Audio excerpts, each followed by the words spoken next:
Hello everyone, દરેકનું ફરીથી સ્વાગત છે નવા લેક્ચરમાં. તો આજે આપણે લેક્ચર નંબર 20 જોશું, જેમાં લગભગ ચેપ્ટરનો છેલ્લો ભાગ આપણે ડિસ્કસ કરશું, અને એ છે પૃષ્ઠ તાણ એટલે કે પૃષ્ઠને તાણતું બળ. તો પૃષ્ઠને તાણતું બળ એટલે પૃષ્ઠ તાણ થશે. ડિટેલમાં ચર્ચા કરીએ તો પહેલાં તો પૃષ્ઠને ઇંગ્લિશમાં કહેવાશે સરફેસ, બરાબર છે. તો અને તાણને આપણે કહીએ ટેન્શન, તણાવ બળ. તો ઇંગ્લિશમાં કહેવાશે સરફેસ ટેન્શન. તો ટેન્શનનો ટી યુઝ કરશું આપણે પૃષ્ઠ તાણની સંજ્ઞા માટે. તો સરફેસ ટેન્શન કોને કહેવાય? તો પ્રવાહીની મુક્ત સપાટી પર કલ્પેલ એકમ લંબાઈની રેખાની એક બાજુનું પ્રવાહી બીજી બાજુ રહેલા પ્રવાહી પર સપાટીને લંબરૂપે જે બળ લગાડે તેને પૃષ્ઠતાણ કહે છે. વાંચવામાં તો સમજી જાય તો ઠીક છે, અથવા એક આવું કહેવા માંગે છે, માનો કે એક નદી છે, આ નદીનો કિનારો થઈ ગયો, આ નદીનો બીજો કિનારો થઈ ગયો, વચ્ચે પાણીનો ફ્લો છે, બરાબર. આ બધું પાણી બતાવેલું છે. સપોઝ કે એક સપાટી ધાર લો, અહીંયા અહીં પાણી એક સપાટી ધાર લો, એક રેખા ધાર લો. રેખાની લંબાઈ છે 1 મીટર. કેટલી છે? 1 મીટર રેખાની લંબાઈ છે, બરાબર છે. રેખાની લંબાઈ તો 1 મીટર ના હોય, રેખા તો અનંત લંબાઈની હોય. તો રેખાખંડ સમજો, અથવા સમજવા માટે સમજી લો કે 1 મીટર લંબાઈની મેં લાઈન દોરી. હવે આ જે રેખા છે એની એક બાજુનું પ્રવાહી બીજી બાજુના પ્રવાહીને ખેંચશે, બરાબર છે. અને સેમ રીતે આ બાજુનું જે પ્રવાહી છે એ રેખાની આ બાજુના પ્રવાહીને ખેંચશે, બરાબર છે. તો એક તણાવ બળ લાગશે, બંને બાજુ તણાવ બળ લાગશે, બરાબર છે. બંને પ્રવાહી એકબીજાને ખેંચે. કેમ ખેંચે? તો કે એડહેસિવ ફોર્સ લાગે. અને ડિટેલમાં ચર્ચા કરીએ તો આંતરક્રિયા બળની અવધિ હશે. જેમ જેમ નીચે ઉતરતા જશું એમ આપણને ખબર છે કે ઉપરની જે સપાટી છે એ સૌથી નીચેનું જે લેયર, સૌથી ઉપરનું જે ટોપ લેયર છે એની નીચેનું જે પ્રવાહી છે એને ખેંચી રાખે. હકીકત તમે જોયું હોય તો એવું ક્યારે જોવા મળ્યું કે પાણીની, માનો કે એક સરોવર ભરેલું છે પાણીનું વ્યવસ્થિત રીતે, બરાબર છે, અને પાણી એકદમ સ્થિર અવસ્થામાં છે. પવન ઘડીક સાઈડમાં ભૂલી જઈએ તો એકદમ સ્થિર પાણી છે. તો પાણીનું જે લેયર જે છે એમાં કેવું જોયું કે વચ્ચે કે ઉપર થોડુંક ખાબડ છે, પાણી એટલું ભાગું આવ્યું, પછી પાછું સીધી સપાટી છે, પાછું એટલું પાણી ખાડો આવ્યો, પછી પાછું ઉપર છે. એવું થાય છે કે સપાટી એકદમ સીધી જ હોય છે, એકદમ સીધી સપાટી હોય છે. પ્રવાહીની મુક્ત સપાટી કેવું એકદમ સીધી છે. આ ઉબડ ખાબડ નહીં હોય કે જેમ કે જમીન હોય એમ, કે એક જગ્યાએ પર્વત છે તો એક જગ્યાએ સીધી સપાટી છે, તો એક જગ્યાએ પાછી ખીણ છે પાછી સીધી સપાટી, એવું નહીં હોય. એક આખું બધું જ પાણી જે છે, પાણીનું લેયર આખું કેવું છે? સીધું જ હશે. તો આવું શું થાય? તો એનું રીઝન છે પૃષ્ઠતાણ. કારણ કે દરેક પ્રવાહી બીજા પ્રવાહીને ખેંચે છે. તો એવું કહી શકાય કે પ્રવાહીની જે મુક્ત સપાટી છે, સૌથી ઉપરની સપાટી, એ એક ચાદર જેવું કામ કરે છે. ચાદરની જેમ, આપણે કેમ ચાદર હોય, બરાબર છે, એમાં માનો કે તમે કોઈ પથ્થર નાખી દો છો ચાદરની અંદર, બ્લેન્કેટ કે ચાદરમાં તમે પથ્થર નાખી દો તો થોડુંક જોડો પડશે. તો હું બે બાજુથી ખેંચું એને, બરાબર છે, જેટલે આમ ખેંચું તો શું થશે? ચાદર અથવા જે બ્લેન્કેટ છે એકદમ સ્ટ્રેટ સીધું થઈ જશે. તો પ્રવાહીની સપાટી પણ જે ઉપરનું લેયર છે એકદમ કેવું હોય? સ્ટ્રેટ હોય. એનું કારણ શું છે? પૃષ્ઠતાણ છે. તો પૃષ્ઠતાણ શું કરે? પ્રવાહીની મુક્ત સપાટીને એક ખેંચાણ અવસ્થામાં રાખે છે. અને એ ખેંચાણ અવસ્થામાં જે રાખે છે એનું જે કારણ જે છે, ખેંચાણમાં રહેવાનું કારણ એ છે પૃષ્ઠતાણ. હું બહુ ઉપર છેલ્લું સમજાવું છું, કારણ કે જી અને નીટના સિલેબસ પ્રમાણે મારે બહુ થિયરી સમજાવવાની જરૂર નથી, બરાબર છે. છતાં પણ હું તમને જેટલું જરૂરી છે એટલું કહી દઉં છું. બાકી તમે ડિટેલમાં સમજવું હોય તો તમે NCERT અથવા ગુજરાત બોર્ડની જૂની ચોપડી લેશો તો આરામથી તમને પૃષ્ઠતાણનો કોન્સેપ્ટ આરામથી સમજાઈ જશે. તો હું તમને ઉપર છેલ્લી માહિતી આપું છું, આમ તો 5-10% જેટલી. બાકી ડિટેલમાં ચર્ચા કરી હોય તો 1 કલાક તો સિમ્પલ પૃષ્ઠતાણ શું છે એ સમજવામાં જ નીકળી જાય, બરાબર છે. તો હું અત્યારે એવું કહું છું કે એવું કંઈક પ્રવાહીની જે મુક્ત સપાટી છે એકદમ સ્ટ્રેટ હોય, ચાદરની જેમ સીધી રહેશે. એનું કારણ શું છે? એ છે પૃષ્ઠતાણ. તો પૃષ્ઠતાણ કોને કહેવાય? પ્રવાહીની મુક્ત સપાટી, એટલે કે જે ઉપરની સપાટી છે, કલ્પેલ એકમ લંબાઈની રેખાની અહીં જોતા જજો, એકમ લંબાઈની રેખાની એક બાજુનું પ્રવાહી બીજા બાજુના પ્રવાહી પર સપાટીને લંબરૂપે જે બળ લગાડે તેને પૃષ્ઠતાણ કહે છે. તો જો પૃષ્ઠતાણ માટે તમારે યાદ આટલું રાખવાનું છે, પૃષ્ઠતાણ બરાબર શું છે? બળ ભાગ્યા લંબાઈ. શું છે પૃષ્ઠતાણ બરાબર? બળ છેદમાં લંબાઈ, અથવા આમ પણ કહેવાય એકમ લંબાઈ દીઠ લાગતું બળ. એ લખ્યું છે એકમ લંબાઈની રેખા, એટલે લંબાઈ થશે 1 મીટર. તો આવશે શું કહેવાય? પૃષ્ઠતાણ. એકમ લંબાઈ દીઠ લાગતા બળને પૃષ્ઠતાણ કહે છે. તો પૃષ્ઠતાણનો એકમ થશે ન્યૂટન પર મીટર. આ પૂછાય છે, બરાબર છે. ડાયરેક્ટલી તો નહીં પૂછે, પણ MLTના દાખલા સોલ્વ કરવામાં કોઈક જગ્યાએ પૃષ્ઠતાણ હોય તો એનો યુઝ કરી શકાય. તો પૃષ્ઠતાણનો એકમ શું થશે? ન્યૂટન પર મીટર થશે. ઓકે, આગળ વધીએ. તો બળને કરતાં બને તો બળ બરાબર શું થાય? T×L. શું થશે? T×L. ઘણી વખત આવો પણ પ્રશ્ન પૂછાય કે મારી પાસે લંબાઈ L1 છે, એ લંબાઈ વધારીને મારે L2 કરવી છે, તો કેટલું બળ જરૂર પડે? તો F = T Δl. આટલા બળની જરૂર પડે Δl જેટલી લંબાઈ વધારવા માટે, બરાબર, આટલી ખબર પડી ગઈ હશે બધાને. તો પૃષ્ઠાંત શું છે? પ્રવાહીની મુક્ત સપાટીને ચાદરની જેમ ખેંચી રાખે, ચાદરની જેમ એકદમ સ્ટ્રેસ હશે, તણાવમાં હશે, ખેંચાયેલી હશે, તેનું કારણ છે પૃષ્ઠાંત. આગળ વધીએ. તો સમજો અહીંયા હું સૂત્ર યાદ રાખવા માટે રીત કહું છું. બાકી સૂત્ર આ જે નવું સૂત્ર છે એની તારવણી પણ થાય છે. તારવણી કઈ રીતે થાય એ અત્યારે નથી બતાવતો હું, સિમ્પલ સમજવા માટે અથવા યાદ રાખવા માટે એની રીત કહી દઉં છું. બરાબર છે. બાકી મેં તમને કીધું પૃષ્ઠાંતને હજુ સમજવું હોય તો 1 કલાકનો લેક્ચર એક્સ્ટ્રા જરૂર પડે, જેની કોઈ આવશ્યકતા નથી. હવે જુઓ, એક કામ કરું, આને હું લંબાઈ વડે ગુણું, લંબાઈ વડે ભાંગું છું, સમજવા માટે કહું છું. આ જે છે એને લંબાઈ વડે ગુણું છું, લંબાઈ વડે ભાંગું છું. તો અહીંયા આવશે બળ ગુણ્યા લંબાઈ, એને કહેવાય કાર્ય અથવા ઉર્જા, અને લંબાઈ ઇન્ટુ લંબાઈ થઈ ગયું લંબાઈનો વર્ગ, એને કહેવાય ક્ષેત્રફળ. તો પૃષ્ઠાંત તો એમ જ રહેશે.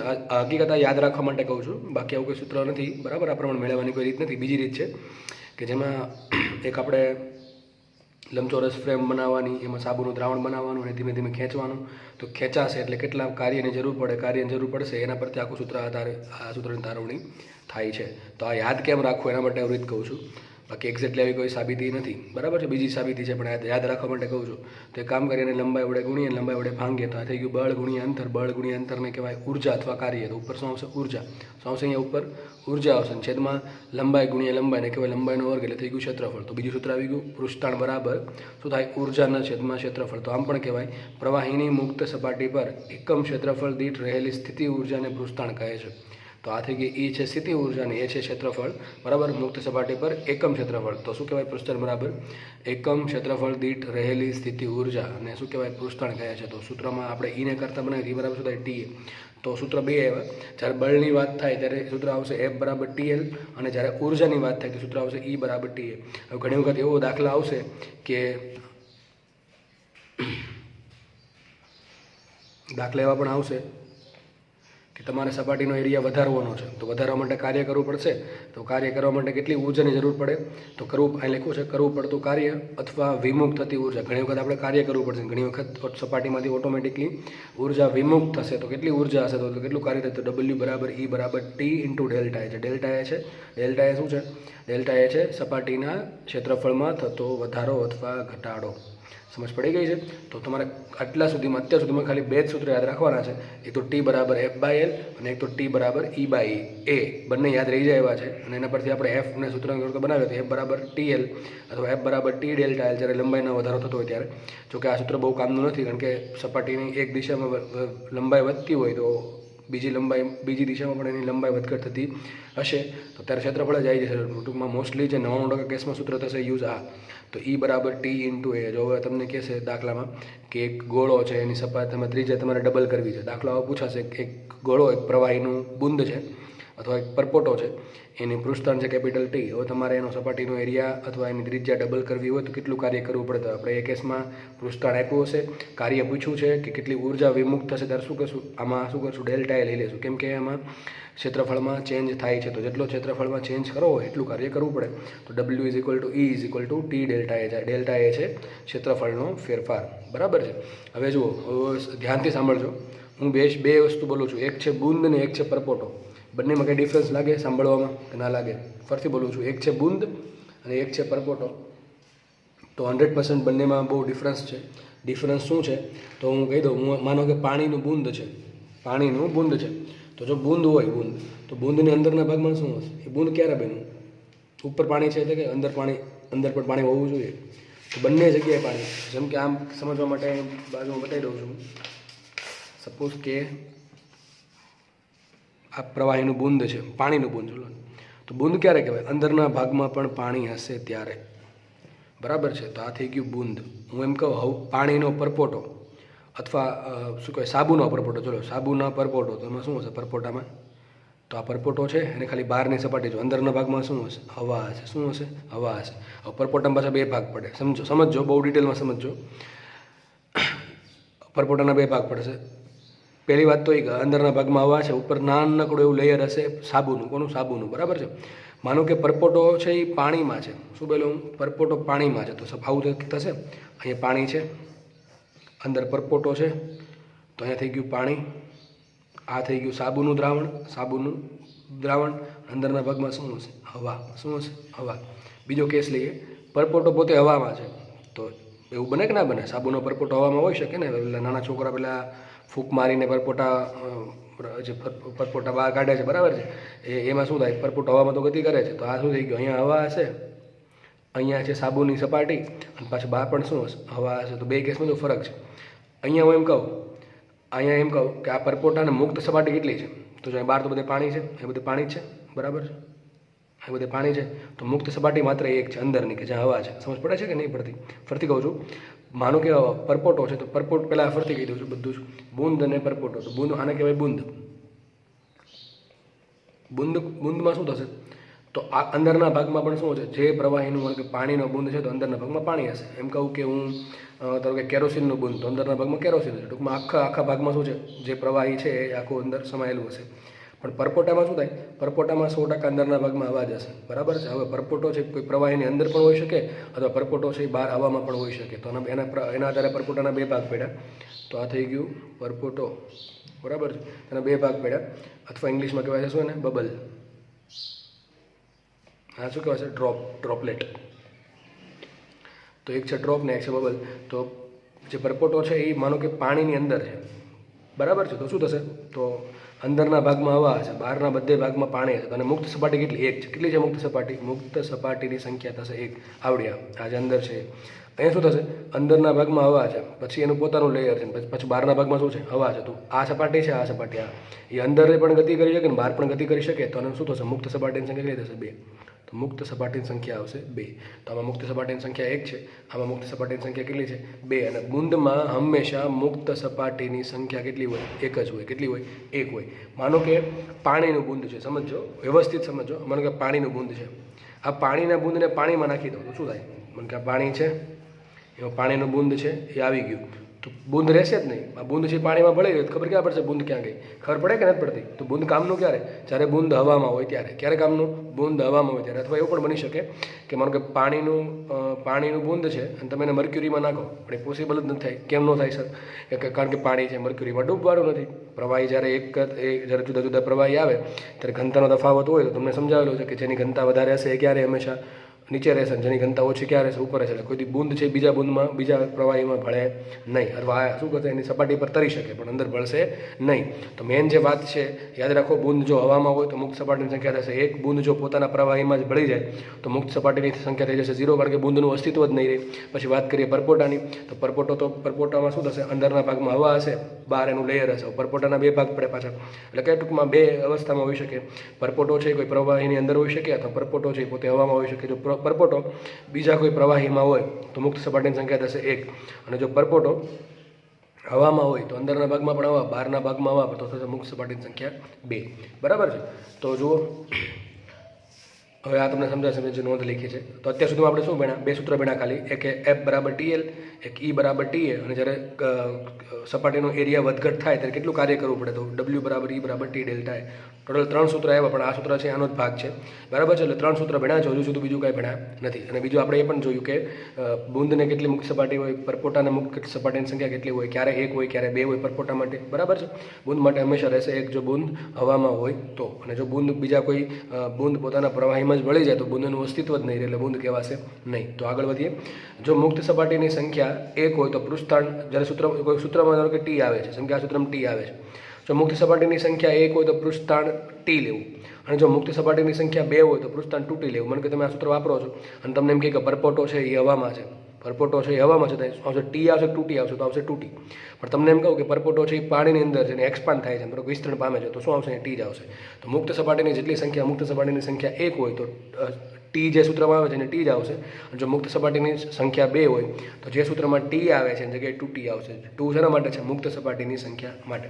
હવે તમને એમ થાય, હવે વાત કરીએ પરપોટા અને બુંદની ડિટેલમાં વાત કરીએ, બરાબર છે. હમણાં કીધું એમ તમને એમ થાય કે બુંદ અને પરપોટામાં કેમ ગોળાકાર હોય છે, અથવા આવો શેપ જ કેમ હોય છે. તો ચલો જોઈએ. તો લખું છે અહીંયા બુંદ અને પરપોટો. હવે સમજી લો, અહીંયા માનો કે આ આપણે લઈએ, પહેલાં પરપોટો લઈએ છીએ. શું છે, આ પરપોટો છે, અંદરના ભાગમાં હવા હશે, અને માનો કે આ પરપોટો હવામાં જ છે, બહારના ભાગમાં પણ હવા છે. સમજજો, ડિટેલમાં સમજાવું છું, વ્યવસ્થિત સમજી લેજો, દાખલામાં તકલીફ ઓછી પડે. મેં તમને હંમેશા કહું છું, જ્યારે હું કોઈ કોન્સેપ્ટ સમજાવતો હોય કે સૂત્ર સમજાવતો હોય ત્યારે વધારે જેટલું તમે ધ્યાનથી સમજશો એટલા દાખલા તમારા માટે હળવા બની જશે. અને કોઈ બી દાખલો કદાચ ગમે એટલો અઘરો આવશે તો તમે સોલ્વ કરવા માટે કેપેબલ હશો. પણ જો કોન્સેપ્ટ બધા જ ક્લિયર હોય તો, એટલે ખાસ જ્યારે આવા લેક્ચર કે જેમાં થિયરી પાર્ટ કે સૂત્રનું સમજાવતો હોય ત્યારે વધારે ડિટેલમાં સમજવું. બરાબર છે. માનો કે પરપોટો છે, શું છે, બબલ છે બી. હવે અંદરના ભાગમાં હવા છે, બહારના ભાગમાં હવા છે. હવે સમજો, માનો કે અંદર પ્રેશર છે પીઆઈ, ઇન્ટરનલ પ્રેશર, બહાર સાઈડ પ્રેશર છે પીઓ, આઉટસાઇડ પ્રેશર. તો અંદરનું પ્રેશર છે પીઆઈ, બહારનું પ્રેશર છે પીઓ. હવે સિમ્પલ એકદમ, કદાચ કોઈને આ ચેપ્ટર ના બી આવડતું હોય તો બી ખબર પડે કે પીઆઈ મોટું, પીઓ મોટું. કઈ રીતે ખબર પડે? જો એ એક્ઝામ્પલ લઈએ આપણે. ફરતી કહી દો, પીઆઈ શું છે? અંદરનું પ્રેશર છે. પીઓ શું છે? બહારનું પ્રેશર છે. હવે આપણે મારે એ શોધવું છે કે પીઆઈ મોટું છે કે પીઓ મોટું છે. પીઆઈ, ચલો માનો કે પીઆઈ નાનું છે ને પીઓ મોટું છે. હવે સમજો, આ પરપોટો આવો ગોળાકાર હતો, બરાબર છે. માનો કે પીઓ મોટું છે ને પીઆઈ નાનું છે. પીઆઈ શું કરશે? અંદર તરફથી બળ લગાડશે એમ, બરાબર છે. અને પીઓ શું કરશે? બહારથી બળ લગાડશે, આ રીતે પરપોટાને અંદર દબાવવાની ટ્રાય કરશે. આપણો કોમન અનુભવ શું કહે છે? આપણને વિચારીએ આમ કે પરપોટો છે, હવામાં ગતિ કરે છે, બરાબર છે, હવામાં ગતિ કરે છે. તો જો બહારનું પ્રેશર મોટું હોય, બરાબર છે, તો અંદરનું પ્રેશર ઓછું છે અને બહારનું પ્રેશર વધારે છે. તો અંદરનું પ્રેશર જેટલું બળ કરશે એનાથી વધારે પ્રેશર કોણ કરશે? બહારનું પ્રેશર. તો પરપોટાને શું થશે? અંદરનો ભાગ અંદર ધકેલશે કે નહીં ધકેલે? તો પરપોટો આવો થઈ જવો જોઈએ. ટૂંકમાં અંદર સંકોચાઈ જવો જોઈએ ને, ટૂંકમાં આવું કંઈક થઈ જવું જોઈએ, નાનકડો એવું, અથવા આ પ્રમાણે કંઈક થઈ જવું જોઈએ. આવું થાય કે ના થાય? ના થાય ને. એનું કારણ શું છે? કારણ એ છે કે અંદરનું પ્રેશર મોટું છે ને બહારનું પ્રેશર નાનું. હવે સમજો, માનો કે પરપોટો છે, અંદરનું પ્રેશર પીઆઈ શું ટ્રાય કરશે? અને ધક્કો મારશે બહાર તરફ, અને બહારનું પ્રેશર શું ટ્રાય કરશે? અંદર તરફ ધક્કો મારવાનો ટ્રાય કરશે, બરાબર છે. હવે માનો નહીં, પણ એવું છે જ કે પીઆઈ છે એ પીઓ કરતાં મોટું છે. તો અંદરનું જે પ્રેશર બહાર તરફ જે બળ લગાડશે એની કિંમત બહારનું પ્રેશર જે અંદર તરફ બળ લગાડશે એની કરતાં વધારે છે. ટૂંકમાં આ જે બળ છે એ વધારે છે.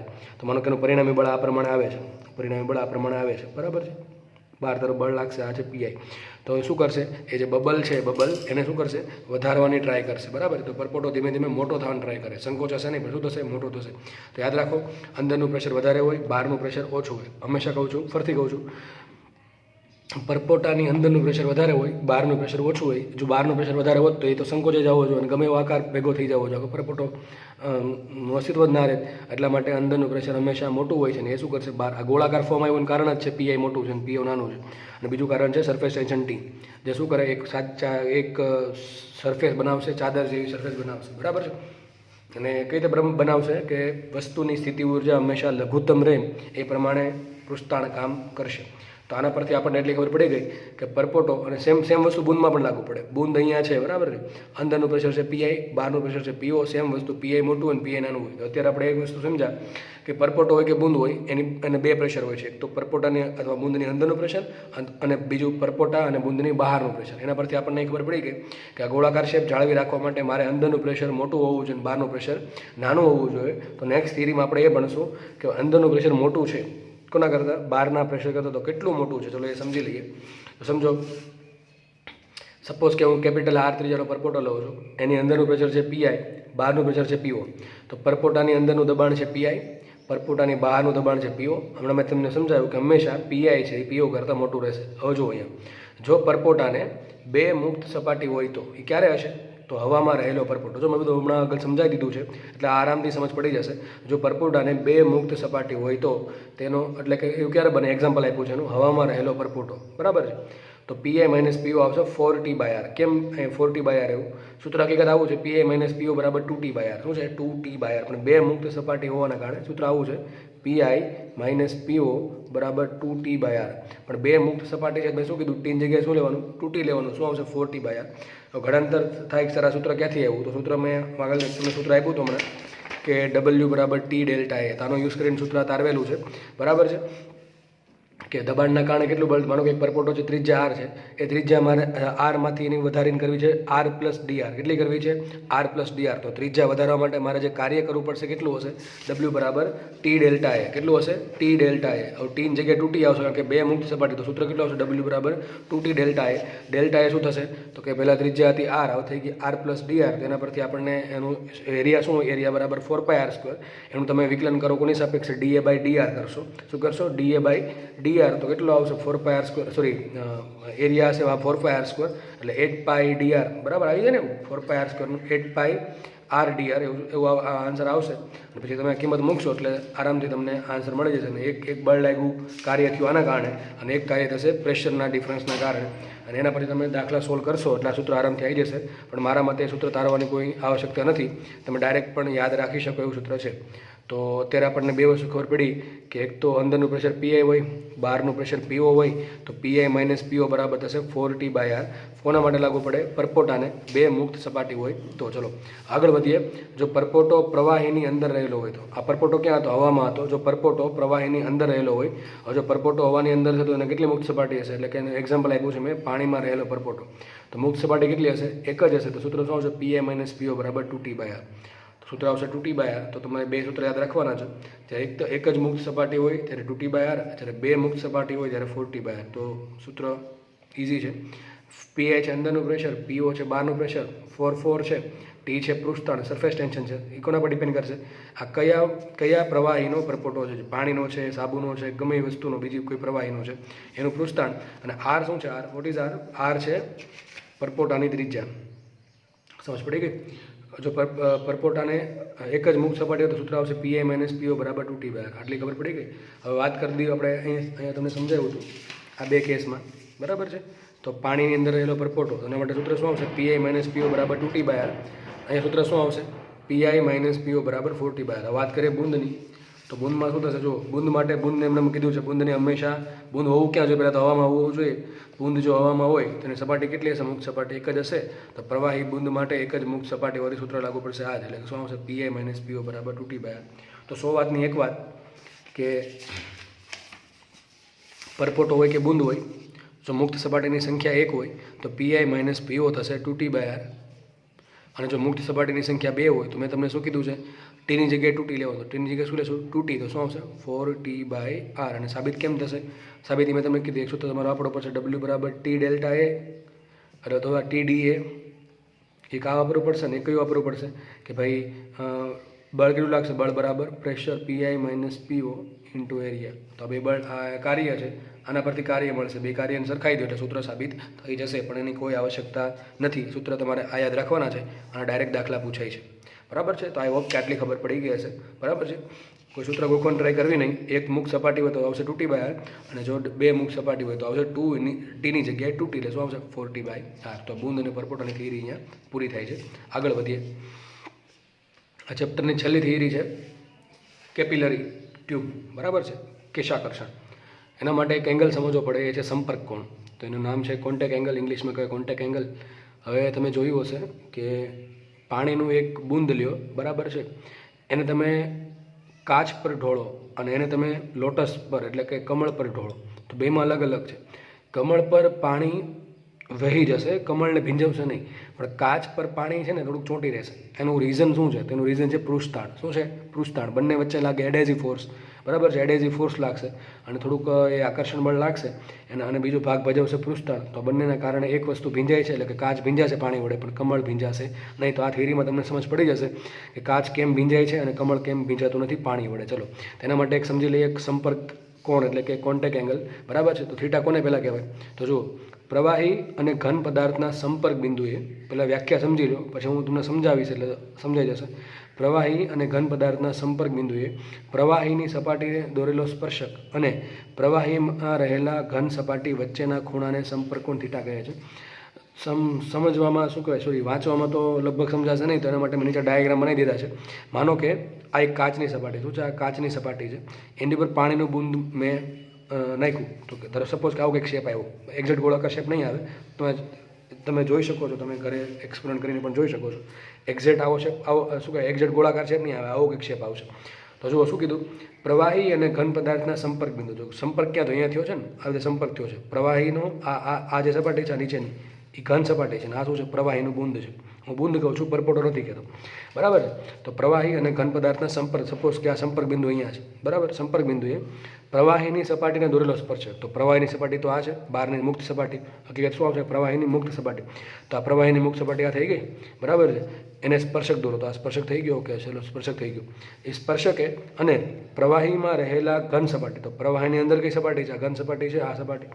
તો પ્રવાહીની અંદર રહેલી ઘન સપાટી, જો આ બહારની નહીં, આ અહીં ઘન સપાટી છે પણ એ પ્રવાહીની અંદર નથી.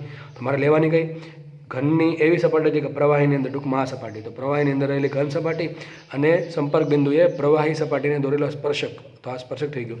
બંને વચ્ચે જે એંગલ આવશે એને શું કહેવાય? થીટા. ફરીથી કહી દઉં છું, પ્રવાહીની સપાટીને દોરેલા સ્પર્શક, તો આ પ્રવાહીની સપાટીને દોરેલો સ્પર્શક અને પ્રવાહીમાં રહેલા ઘન સપાટી વચ્ચેના ખૂણાને સંપર્ક કોણ કહે છે? એક તો આ થઈ ગયું. હવે માનો કે આકૃતિ આ પ્રમાણેની છે, આકૃતિ આ પ્રમાણે છે, સાઈડમાં બીજું દોરવું હોય તો આ દોરી શકે આ રીતે. સપોઝ કે આવું કંઈક છે, કે આવું પ્રવાહીનું બુંદ અહીંયા ચોટેલું છે, તો માનો કે સંપર્ક બિંદુ આ છે અહીંયા, બરાબર છે. હવે તમે દોરો તો શું કહ્યું હતું મેં? પ્રવાહીની સંપર્ક બિંદુએ પ્રવાહીની સપાટીને દોરેલો સ્પર્શક, તો સ્પર્શક થઈ ગયો આ. ઓકે, ચલો. અને બીજું શું કીધું છે? પ્રવાહીમાં રહેલી ઘન સપાટી, એટલે થઈ જશે આ. એની વચ્ચેનો જે એંગલ છે એને શું કહેવાય? થીટા. બરાબર છે. તો બંનેમાં કંઈક તો ડિફરન્સ છે, બરાબર. તો બધાને સંપર્ક કોણની વ્યાખ્યા સમજાઈ ગઈ હશે. એટલે પ્રવાહીની સપાટીને દોરેલા સ્પર્શક અને પ્રવાહીમાં રહેલા ઘન સપાટી વચ્ચેના ખૂણાને સંપર્ક કોણ થીટા કહે છે. બંને ડાયાગ્રામ જુઓ. પહેલાં આપણે આનું ડિસ્કશન કરી લઈએ, પછી આનું ડિસ્કશન કરશું. તો અહીંયા જુઓ, માનો કે સપાટી આ પ્રમાણે, કંઈક પ્રવાહીનું બુંદ આ પ્રમાણે ઘન જોડે ચોંટી ગયું, એટલે સંપર્ક કોણ આ પ્રમાણે બનાવ્યો. પ્રવાહીની સપાટીને દોરેલો સ્પર્શક અને અંદર રહેલી ઘન સપાટી વચ્ચેના ખૂણાને સંપર્ક કોણ થીટા કહે છે. હવે અહીંયા જુઓ, થીટાની કિંમત કેટલી લાગે? થીટાની કિંમત 90 કરતાં ઓછી છે, તો લખ્યું છે મેં, થીટા છે 90 કરતાં ઓછો. થીટાનું શું કહેવાય? લઘુકોણ. જો હવે જુઓ, આ બધા પોઈન્ટ્સ તમારે યાદ રાખવાના છે, ખાસ નીટમાં આમાંથી ડાયરેક્ટ ક્વેશ્ચન પૂછાશે, બરાબર છે. તો થીટા લઘુકોણ છે, તો જુઓ, જો થીટા તમને એમ કહેશે સંપર્ક કોણ 90 કરતાં ઓછો છે, તો થીટા કેવો છે? લઘુકોણ છે. જો થીટા લઘુકોણ હોય તો પ્રવાહી છે એ ઘન પદાર્થને ભીંજવશે. જો આ ભીંજાઈ ગયો છે ઘન પદાર્થ, અહીંયા ભીંજવશે. બીજો પોઈન્ટ છે, ઘન પદાર્થ સાથે પ્રવાહી ચોંટી જશે, બરાબર છે. ભીંજવશે મતલબ કે થોડુંક પ્રવાહી છે એ ઘન પદાર્થ જોડે ચોંટી પણ જશે. અને ત્રીજું છે, જો આપેલા ઘન પદાર્થની બનેલી કેસ નળીમાં ઉપર ચઢે છે. એક સમજી લઈએ આપણે. માનો કે આ પ્રવાહીનું બુંદ છે પાણી અને ઘન સપાટી છે કાચ. એક્ઝામ્પલ લીધું છે મેં, કાચ અને પાણી. આ શું છે? પાણી.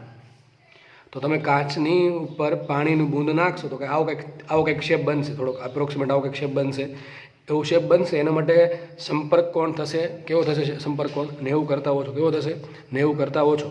તો પહેલી વાત છે કે કાચને પ્રવાહી એટલે પાણી કાચને ભીંજવશે, બરાબર છે. ઓકે, ચલો. બીજું શું છે? કાચ જોડે પાણી ચોંટી જશે, એ પણ બરાબર છે. અને બીજી વાત, આપેલા ઘન પદાર્થ એટલે કયો પદાર્થ? કાચની બનેલી કેસ નળીમાં પ્રવાહી એટલે કે પાણી ઉપર ચઢે છે. આ જે પોઈન્ટ છે એ હમણાં તમને સમજાઈ જશે, બરાબર છે. તો 3 મુદ્દા તમારે યાદ રાખવાના છે કે થીટા જ્યારે 90 કરતાં ઓછો હોય ત્યારે ઘન પદાર્થને પ્રવાહી ભીંજવે છે, ઘન પદાર્થ જોડે પ્રવાહી ચોંટી જાય છે અને ઘન પદાર્થની બનેલી કેસ નળીમાં આપેલો પદાર્થ ઉપર ચઢે છે, જેનું એક્ઝામ્પલ આપ્યું છે પાણી અને કાચ. હવે અહીંયા જોઈએ, બીજી આકૃતિ જોઈએ. અહીંયા તો અહીંયા કંઈક મેં આ પ્રમાણે ડાયાગ્રામ બનાવ્યો, એના પરથી મને સ્પર્શક બેનો પ્રવાહીની સપાટીને આ અને ઘન સપાટીને દોર્યો છે આ રીતે, બરાબર છે. તો ખૂણો કેટલો બનશે? ખૂણો બનશે કેવો? થીટા. ઘણા કહેશે તો અહીંયા સંપર્ક કોણ ના બને અહીંયા. અરે ભાઈ, ત્યાં મેં શું કીધું? ઘન સપાટી થોડી અહીંયા ભીંજાય છે. ભીંજાય તો અહીંયા આ બાજુ છે ને, તો પ્રવાહી બધો આ બાજુ રહેલો છે, તો ઘન સપાટી થશે આ સાઈડની. એટલે થીટા કેવો આવશે? થીટા આવશે, જો ગુરુકોણ આવ્યો, થીટા કેવો આવ્યો? 90 કરતાં વધારે. એક્ઝેક્ટલી આનાથી ઉલટું છે. જ્યારે થીટા 90 કરતાં વધારે હોય કે થીટા જ્યારે ગુરુકોણ હોય તો તમે જોઈ શકો છો આકૃતિ, પ્રવાહી ઘન પદાર્થને ભીંજવશે નહીં, એ દળતો આગળ વધી જશે. માનો કે આનું એક્ઝામ્પલ છે કમળ અને પાણી. તો કમળ પર જ્યારે પાણીનું ટીપું પડે છે ત્યારે લગભગ એનો શેપ આ રીતનો હોય છે. લગભગ ગોળાકાર શેપ હશે. એક્ઝેક્ટ ગોળાકાર તો નહીં હોય, લગભગ ગોળાકાર હશે. અને સંપર્ક કોણ 90 કરતાં ઓછો હશે, સોરી 90 કરતાં વધારે હશે. એટલે સંપર્ક કોણ કેવો હશે? ગુરુકોણ હશે. એટલે શું થાય? એ ટીપું આગળ દળી જશે, દળતું આગળ વહી જશે, પણ પ્રવાહીને એટલે કે ઘન પદાર્થને ભીંજવશે નહીં. તો પહેલો પોઈન્ટ છે, પ્રવાહી ઘન પદાર્થને ભીંજવી શકશે નહીં. બીજો પોઈન્ટ છે, ઘન પદાર્થ જોડે પ્રવાહી ચોંટી જશે નહીં. અને ત્રીજો પોઈન્ટ છે, આ પણ આઈએમપી છે, આનાથી એક્ઝેક્ટ ઉલટું છે, એ પણ ખબર પડી જશે હમણાં, કે ઘન પદાર્થની બનેલી કેસ નળીમાં તે નીચે ઉતરે છે. કોણ? પ્રવાહી. તમે કેસ નળી બનાવશો અને પ્રવાહી લેશો આ સેમ ટુ સેમ, તો એ પ્રવાહી ક્યાં ચડશે? નીચે ઉતરી જશે. જેમ કે પાણી અને કમળ. અથવા બીજું એક્ઝામ્પલ છે આમાં કાચ અને મર્ક્યુરી. શું છે અહીંયા? કાચ અને મર્ક્યુરી માટે પણ સેમ વસ્તુ થાય છે. તો કાચ અને પાણી માટે શું થશે? તમારે સંપર્ક કોણ મળશે? તમને કેવો? લઘુકોણ મળશે. અને કાચ અને મર્ક્યુરી માટે તમને સંપર્ક કોણ મળશે? કેવો? ગુરુકોણ મળશે. એટલે કાચની તમે કેસ નળી લ્યો અને તમે મર્ક્યુરીને એમાં ડૂબાડો, કાચની કેસ નળીને લઈને તમે નળીને મર્ક્યુરીના બનેલા પાત્રમાં ડૂબાડશો તો કાચમાં મર્ક્યુરી નીચે ઉતરી જશે, કાચને ભીંજવશે નહીં. અને કાચની કેસ નળી લઈ અને તમે એને પાણીમાં ડુબાડશો તો પાણી એમાં ઉપર ચડશે, પાણી છે એ કાચને ભીંજવશે અને થોડુંક પાણી કાચની સપાટી જોડે પણ ચોંટી જશે. હવે જો થીટા શું છે, ઘન અને પ્રવાહી પર આધાર. થીટા કોના પર ડિપેન્ડ કરે? તો સંપર્ક કોણ છે કોના પર ડિપેન્ડ કરે? તમને એમ થાય કે સર અહીંયા પાણી છે ને અહીંયા પાણી, સોરી અહીંયા કાચ છે ને અહીંયા કાચ છે. સમજો આ એક્ઝામ્પલ લઈએ, અહીંયા કાચ છે અહીંયા કાચ છે, અહીંયા પાણી છે પણ અહીંયા શું છે? મર્ક્યુરી છે. તો એકમાં તમને સંપર્ક કોણ મળે? લઘુકોણ. એકમાં તમે સંપર્ક કોણ મળે? ગુરુકોણ. તો આવું કારણ શું છે? તો થીટા છે એ ડિપેન્ડ કરે ઘન પદાર્થ અને પ્રવાહીના પ્રકાર પર ડિપેન્ડ કરે છે, અને બીજું ડિપેન્ડ કરે પૃષ્ઠતાણ પર. તો બે વસ્તુ પર ડિપેન્ડ કરે છે, ઘન પ્રવાહીના પ્રકાર અને પૃષ્ઠતાણ પર ડિપેન્ડ કરે છે. તો આગળ આપણે થિયરીને પૂરી કરી દઈએ હવે, બરાબર છે? જુઓ ચલો. તો આના દાખલા ડાયરેક્ટલી પૂછાય છે, એક સૂત્ર છે આમાં સીધું જ, સૂત્ર યાદ રાખી લો, ગમે એવો દાખલો સોલ્વ થઈ જશે, બરાબર છે? ચલો જોઈએ દાખલો. હવે ફરીથી આમાં હું સૂત્રની સાબિત કરતો નથી, તમને મેં આજે સૂત્રની એક પણ સાબિતી આપી નથી. એનું કારણ છે કે 3 સૂત્ર તમારે બોર્ડમાં સાબિતી આવે છે. જે સાબિતી તમારી બોર્ડમાં છે એમાં લગભગ 50% સાબિતી હું આપી દઉં છું, 50% નથી આપતો, બરાબર છે? કારણ કે બોર્ડની અંદર ઓલરેડી છે જ, અને જે બીજી નવી સાબિતી તો તમામ હું હંમેશા બધાને આપું છું. તમે યાદ રાખો કે ના રાખો. ચલો હવે આપણે એક એક્ઝામ્પલ લઈએ. આમાં માનો કે હું લઉં છું એક્ઝામ્પલ કાચ પ્લસ પાણીનું. કોનું લઉં છું? કાચ પ્લસ પાણી. તો મેં શું કર્યું? પાણીનું પાત્ર ભરી લીધું, બરાબર? પાણીનું પાત્ર ભરી લીધું. એ પાણીના પાત્રમાં એક કાચની નળી, બંને છેડેથી ખુલ્લી નળીને હું જોડી દઉં છું, ડુબાડું છું. શું કરું છું? હું ડુબાડું છું. એટલે પેલી કાચની નળી છે, માનો કે આ કાચની નળી છે, જે પેન છે કાચની નળી છે, તમે એને પાણીની અંદર ડુબાડશો એટલે શું થશે? મેં તમને શું કીધું? કાચ અને પાણી માટે સંપર્કોણ કેવો હોય છે? લઘુકોણ હોય. કેવો હોય? લઘુકોણ. એટલે શું થશે? કાચની અંદર પાણી ઉપર ચડશે, નીચે નહીં જાય. શું થશે? ઉપર ચડશે. યાદ રાખો, જ્યારે પાણી અથવા પ્રવાહી ઉપર ચડતું હોય ત્યારે સપાટી કેવી બને? અંતર્ગોળ બને. યાદ રાખો, કેવી બનશે? અંદરથી કેવી બનશે? અંતર્ગોળ બનશે. કેવી સપાટી બનશે? અંતર્ગોળ બનશે. તો યાદ રાખો, પ્રશ્ન પૂછાય છે. અને આ જે ઘટના છે કે જેમાં પાણી ઉપર ચડ્યું એને કહેવાય કેપિલરી રાઇઝ. શું કહેવાય? Capillary rise. અને જો કોઈ વસ્તુ પ્રવાહી નીચે જતું હોય એને કહેવાય કેપિલરી ડ્રોપ, બરાબર છે? ચલો વાત કરીએ હવે. સપોઝ અહીં સાઈડમાં સમજાવું છું કે પાણીનું પાત્ર હતું, ઓકે, એમાં મેં કાચની ટ્યુબ ડુબાડી તો પાણી ઉપર ચડશે, પાણી બનશે શું? આવો અંતર્ગોળ ભાગ બનશે. આ જે અંતર્ગોળ ભાગ બને છે એને કહેવાય મેનિસ્કસ. શું કહેવાય? મેનિસ્કસ, બરાબર છે? મેનિસ્કસ કહેવાશે. એ જે વક્રાકાર સપાટીને શું કહેવાય? મેનિસ્કસ.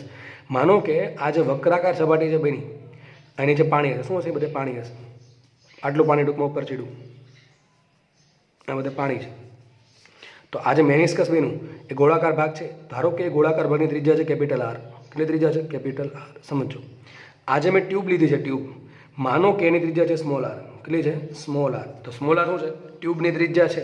કેપિટલ આર શું છે? અંતર્ગોળ ભાગ જે બન્યો છે એની ત્રિજ્યા છે. શું છે આ અંતર્ગોળ? બહારથી જોશો શું લાગશે? અંતર્ગોળ ભાગ લાગશે, બરાબર છે? અહીંથી આપણે ઉપરથી જોઈએ તો શું લાગશે? અંતર્ગોળ ભાગ. તો એની ત્રિજ્યા છે કેપિટલ આર. તો આ જે મેનિસ્કસ છે એની ત્રિજ્યા છે કેપિટલ આર, અને જે નળી છે એની ત્રિજ્યા છે સ્મોલ આર, બરાબર છે? હવે જો આટલું સ્મોલ આર હોય તો આટલું શું હશે? આટલું સ્મોલ આર જોવાનું ને, સમજ પડે કે નહીં પડતી? હું અહીંથી અધવચ્ચે એક લાઈન ડ્રો કરી દઉં છું. તો આ સ્મોલ આર હોય આટલું, તો આ શું હશે? સ્મોલ આર હશે અહીંયા. સમજ પડી આટલી, બરાબર છે? તો ત્રિકોણ બની ગયો અહીંયા. તો ત્રિકોણ આવું કંઈક બનશે. જુઓ, ત્રિકોણ બનશે અહીંયા. તો જે આ જે આર છે, આર અહીંયા સાઈડમાં દોરું છું, આ છે કેપિટલ આર. આ જે સ્મોલ આર છે અહીંયા સાઈડમાં દોરો, સ્મોલ આર. અમારે એંગલ લેવો પડે થીટા. હવે થીટા શું છે? સંપર્ક કોણ. ચલો સંપર્ક કોણ ક્યાં હોય? તો યાદ કરો, સંપર્ક કોણ કોણે કીધું હતું? તો પ્રવાહીની સપાટીને દોરેલો સ્પર્શક. શું હતું સૂત્ર? પ્રવાહીની સપાટીને દોરેલો સ્પર્શક અને પ્રવાહી વડે ભીંજાતા ઘન સપાટી વચ્ચેના ખૂણાને શું કહેવાય? સંપર્ક કોણ કહેવાય. અહીં ડ્રો કરેલો છે, જુઓ અહીંયા, સમજ પડે છે? તો પ્રવાહીની સપાટી થઈ ગઈ આ. તો પ્રવાહીની સપાટીને દોરેલો સ્પર્શક અને શું કીધું મેં? ઘન સપાટી વચ્ચેના ખૂણાને શું કહેવાય? શું કહેવાય? થીટા. ઘણાને થાય સર તમે આમ તો સ્પર્શક ના દોરો, સ્પર્શક તો આમે હોય. એ વાત સાચી તમારી, સ્પર્શક તો આમ પણ હોઈ શકે ને આમ પણ હોઈ શકે, પણ સ્પર્શક લેવાનું હંમેશા કેપિલરીની અંદર અથવા પ્રવાહીની અંદર, બરાબર છે? જ્યારે પ્રવાહીની અંદર પોસિબલ થાય શું લેવાનું? કેપિલરીની અંદર લેવાનું. તો સ્પર્શક કયો લઈશ હું? આ લઈશ. જુઓ, આ સ્પર્શક લીધો છે, અને બીજો સ્પર્શક કયો લેવાનો? ઘન સપાટી ઘણા કેસર ઉપર છે, નીચે છે, પણ ભીંજાયેલી કઈ છે? આ છે. ફરતી કહી દઉં છું, પ્રવાહીને સ્પર્શક તો આમે દોરી શકાય, તો બહાર થઈ ગયો. કેપિલરીની બહાર દોરવાની, ક્યાં દોરવાનું? હંમેશા અંદર. તો કેપિલરીની અંદરનો સ્પર્શક પ્રવાહીનો, અને જે ભીંજાયેલી ઘન સપાટી છે આ બે વચ્ચેનો જે ખૂણો છે શું છે? થીટા. તો અહીંયા દોર દઉં છું. માનો કે આ થઈ ગયો અહીંયા સપાટીને, પ્રવાહીની સપાટીને સ્પર્શક થઈ ગયો આ, અને ભીંજાયેલી ઘન સપાટી થઈ ગયા. તો બે વચ્ચેનો જે એંગલ છે કયો છે? થીટા છે, બરાબર છે? સાઈડમાં દોર દઉં પછી ડિટેલમાં થોડું. તો આ થઈ ગઈ મેનિસ્કસ. આ ભીંજાયેલી ઘન સપાટીને દોરેલો સ્પર્શક આ છે, અને પ્રવાહીને દોરેલો સ્પર્શક છે થીટા, બરાબર છે, આટલી ખબર પડી ગઈ. તો આ થઈ ગયો સંપર્ક કોણ થીટા, જે કેવો છે લઘુકોણ છે. લઘુકોણ છે એટલે જો પ્રવાહી ઉપર ચડ્યું, બરાબર છે, અને કાચ છે એ ભીંજાઈ જશે, બરાબર છે, અને થોડુંક પાણી પણ એની જોડે ચોંટી જશે. હવે કામ કરીએ, મેનિસ્કની ત્રિજ્યા શું હતી? કેપિટલ આર હતી, તો આ થઈ ગઈ કેપિટલ આર. અહીંયા હું ડાયરેક્ટ અહીં દોર દઉં છું. આપણે અહીંયા આર ધાર્યું હતું, બરાબર છે. હવે જુઓ, કાલે તમને એક મેં કીધેલું છે, અને 12 માળાનો ઓલરેડી ખબર જ છે કે જ્યારે બે સપાટી વચ્ચેનો ખૂણો થીટા હોય ત્યારે બંને સપાટીને દોરેલા લંબ વચ્ચેનો ખૂણો પણ થીટા જ થશે. તો જુઓ, એક આ સપાટી લઈએ પહેલાં ઊભી સપાટી છે ને, ઊભી સપાટીને લંબ થઈ ગઈ આડી સપાટી, આ સમજ પડી ગઈ. અને બીજી છે આ લાઈન છે, તો આ લાઈન છે અને લંબ છે આ લાઈન આરવાળી. તો આ બે લાઈન વચ્ચેનો ખૂણો થીટા છે, તો આ બંનેને દોરેલા લંબ, તો આને લંબ થઈ ગયો આને લંબ થઈ ગયો તો બે લંબ વચ્ચેનો ખૂણો પણ થીટા જ હશે, બરાબર છે. તો અહીંયા એંગલ થીટા છે, તો આ એંગલ થીટા થયો ટૂંકમાં, બરાબર ને. આ તો જો કેપિટલ આર અહીંયા આવી ગયું, આ સ્મોલ આર અહીં આવી ગયું અહીંયા, તો મારો ડાયાગ્રામ બની ગયો, હવે કમ્પ્લીટ થઈ ગયો છે. તો બધું જ તમને જો બતાવી દીધું છે મેં કે સંપર્ક કોણ થીટા છે. આ સપાટીને લંબ થઈ ગઈ આ સપાટી, આ જે સપાટી છે આ એને લંબ થઈ ગઈ આ સપાટી, અને જે ઊભી સપાટી છે એને લંબ થઈ ગઈ આ સપાટી. બે લાઇન વચ્ચેનો ખૂણો થીટા હોય તો બંનેને દોરેલા લંબ વચ્ચેનો ખૂણો પણ થીટા જ થશે. તો આ થીટા હોય, આ એંગલ થીટા છે, તો આ એંગલ કયો થશે? થીટા. તેનો ડાયાગ્રામ મેં અહીંયા બતાવી દીધો છે. હવે જુઓ, મારે કેપિટલ આર અને સ્મોલ આર વચ્ચેનો સંબંધ જોઈએ છે, બરાબર. શું છે? કેપિટલ આર અને સ્મોલ આર વચ્ચેનો સંબંધ જોઈએ છે. તો મારી પાસે કર્ણ થઈ ગયો, આ થઈ ગયો ખૂણો, આ એની પાછળની બાજુ, આ સામેની બાજુ, આ થઈ ગયો કર્ણ. તો સૂત્ર શું આવે? કોસ થીટા બરાબર પાછળની બાજુ આર બાય કર્ણ. તો શું આવશે? માટે કર્ણ આર બરાબર આરના છેદમાં કોસ થીટા. સૂત્ર આઈએમપી નીટ માટે, નીટમાં ડાયરેક્ટ દાખલો પૂછશે.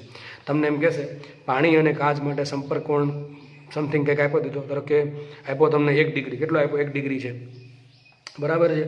જો કેસ નળીની ત્રિજ્યા આપી હોય તમને, માનો કે 2 સેન્ટીમીટર હોય, તો કાચ અને પાણીમાં કેપિલરી રાઇઝના કારણે બનતા મેનિસ્કસની ત્રિજ્યા કેપિટલ આર કેટલી હશે? તો સૂત્ર શું આવશે? કેપિટલ આર બરાબર આરના છેદમાં કોસ થીટા. કેપિટલ આર બરાબર આરના છેદમાં કોસ થીટા. જે કેપિટલ આર છે, જે અંતર્ગોળ સપાટી બની છે, વક્રાકાર સપાટી, બરાબર છે, એની ત્રિજ્યા અથવા મેનિસ્કસની ત્રિજ્યા. મેનિસ્કસ કેવું છે અહીંયા? અંતર્ગોળ. કેવું છે? અંતર્ગોળ. ઇંગ્લિશમાં કહેવાય એને કોનકેવ. શું કહેવાય? કોનકેવ. કેવ એટલે ખબર છે? ગુફા. તેના જેવું કોનકેવ કહેવાય. શું છે? અંતર્ગોળને કહેવાય કોનકેવ. માનો કે અંતર્ગોળ સપાટી થઈ ગઈ તો આને શું કહેવાય? કોનકેવ કહેવાય. અને જે માનો કે બહારની સપાટી બહિર્ગોળ છે, કેવી છે? અંદરની સપાટી કેવી છે? અંતર્ગોળ છે. આ બહારની કેવી છે? બહિર્ગોળ. એને કહેવાય કોન્વેક્સ. શું કહેવાય? કોન્વેક્સ. તો એક છે કોનકેવ ને એક છે કોન્વેક્સ, બરાબર છે. તો મેનિસ્કની ત્રિજ્યા શું છે? Capital R. સ્મોલ આર છે કેસ નળીની ત્રિજ્યા, અને કોસ થીટા છે સંપર્ક કોણ, બરાબર છે. તો આટલી બધાને ખબર પડી ગઈ છે. આ ડાયાગ્રામ મેં અહીંયા ડાયરેક્ટ દોરી દીધો છે, મેં તમને સાઈડમાં પણ સમજાવ્યો છે. હવે ધારો કે પાણી છે, પાણી કેપિટલ એ જેટલું ઉપર ચડ્યું, કેટલું ચડ્યું ઉપર? કેપિટલ એ જેટલું ઉપર ચડ્યું. તો અહીંયા જો પાણીની જે વક્રાકાર સપાટી બની એની નીચે રહેલું પાણી, ધારો કે અહીંયા દબાણ છે પીઆઈ, અહીંયા દબાણ છે પીઓ, અહીં દબાણ છે પીઆઈ, અહીં દબાણ છે પીઓ. તો આનો યુઝ કરીને તમે સૂત્ર તારવણી થશે. એ સૂત્ર કયું આવશે? ડાયરેક્ટ તમને આપી દઈશું, બરાબર છે. તો પહેલાં અહીંયા જોઈ લો, આકૃતિ પરથી સાબિત થાય છે કેપિટલ આર બરાબર આરના છેદમાં કોસ થીટા. થીટા શું છે? સંપર્ક કોણ છે. કેપિટલ આર શું છે? અંતર્ગોળ મુક્ત સપાટી અથવા મેનિસ્કસની ત્રિજ્યા. અંતર્ગોળ મુક્ત સપાટીની ત્રિજ્યા અથવા મેનિસ્કસની ત્રિજ્યા. અને સ્મોલ આર શું થશે? કેસ નળીની ત્રિજ્યા. આવજો કેપિટલ આરની જો કોસ થીટાની કિંમત કેવી હોય? કોસ થીટાની કિંમત હોય હંમેશા કેટલી? 0 અને 1 ની વચ્ચે ધન લઈએ તો કેટલી હશે? 0 અને 1 ની વચ્ચે હશે. હવે થીટા 90 ડિગ્રી તો હોય નહીં. વિચારો, થીટા 90 ડિગ્રી ક્યારે હોય? આખું પાણી સીધું આમ થઈ જાય તો, બરાબર ને? પાણી આખું આમ હોય, આમ તો મુક્ત સપાટીને સ્પર્શક થઈ ગયો, અને આ થઈ ગયો ઘન સપાટી, તો થઈ ગયું 90, થીટા 90. થીટા જ્યારે 90 હોય ત્યારે ત્રિજ્યા થાય ઇન્ફિનિટી, બરાબર છે. એકદમ સ્ટ્રેટ લાઈન, કોઈ આ લાઈનની ત્રિજ્યા કેટલી? આ લાઈનની ત્રિજ્યા, સીધી લાઈનની ત્રિજ્યા ઇન્ફિનિટી. કેમ ઇન્ફિનિટી હશે? કારણ કે એવું માની શકાય કે આ જે સીધી લાઈન છે એ અનંત ત્રિજ્યા ધરાવતા વર્તુળાકાર સપાટીનો સૂક્ષ્મ ભાગ છે, બરાબર છે. તો થીટાની કિંમત બહુ ઓછી હોય છે. થીટાની કિંમત બહુ ઓછી હોય, ખાસ પાણી અને કાચ માટે તો બહુ ઓછી હોય, 0.01 ડિગ્રીની આસપાસ. લગભગ તો તમને દાખલા ગણવા માટે 0 ડિગ્રી જ આપશે. તો યાદ રાખો, કેપિટલ આરની કિંમત સ્મોલ આર કિંમત જેટલી થાય અથવા એનાથી વધારે થશે. કારણ કે કોસ થીટા છેદમાં છે અને કોસની કિંમત વધુમાં વધુ 1 આવે, તો તમે 1 મૂકો તો આર બરાબર આર થશે, અને કોસની કિંમત પોઈન્ટમાં આવશે. તો જો છેદ પોઈન્ટમાં હોય તો આન્સર કેવો આવે? 1 કરતાં વધારે. યાદ રાખો, મેનિસ્કસની ત્રિજ્યા હંમેશા કેસ નળીની ત્રિજ્યાથી વધારે આવશે અથવા તો એની જેટલી આવશે, બરાબર છે. આગળ વધીએ. ઘણી વખત તમને ઊંધું પૂછશે, મેનિસ્કસની ત્રિજ્યા આપી દેશે ને કેસ લઈને ત્રિજ્યા પૂછે, તો સ્મોલ આરને કરતાં બનાવી દો. તો સ્મોલ આર બરાબર શું થાય? R cos theta.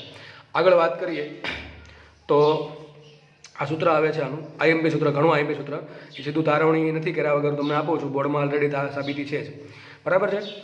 તો સૂત્ર છે આવું કે ટી બરાબર, ટી કોના પર ડિપેન્ડ કરશે? આ પ્રવાહીનું પૃષ્ઠાણ. ટી શું છે? પ્રવાહીનું પૃષ્ઠાણ બરાબર rho g h R by 2 cos θ. યાદ કેમ રાખવું છું? સૂત્ર આ આપણને બહુ ઇઝી યાદ રહી જશે. રો જી એચ, તો બધાને યાદ રહી જ ગયું હશે. શું હશે? ટી બરાબર rho g h by into r by 2. સૂત્ર શું આવશે? Rho g h into r by 2. Rho g h શું છે? રો ફરીથી કહું છું, ટી શું છે? પ્રવાહીનું પૃષ્ઠાણ છે. રો શું છે? પ્રવાહીની ઘનતા છે. જી તો ખબર જ છે બધાને. એચ શું છે? કેટલું પાણી ઉપર ચડ્યું, તો કેટલું પ્રવાહી ઉપર ચડ્યું, તો એ થઈ ગયું કેપિલરી રાઇઝ, તો આ થઈ ગયું એચ. આર શું છે? આર કેપિટલ આર, મેનિસ્કસની ત્રિજ્યા, ભાંગ્યા બે તો ખબર પડે. સૂત્ર શું આવશે? Rho g h by 2 into R. સૂત્ર શું આવશે? Rho g h by 2 into capital R.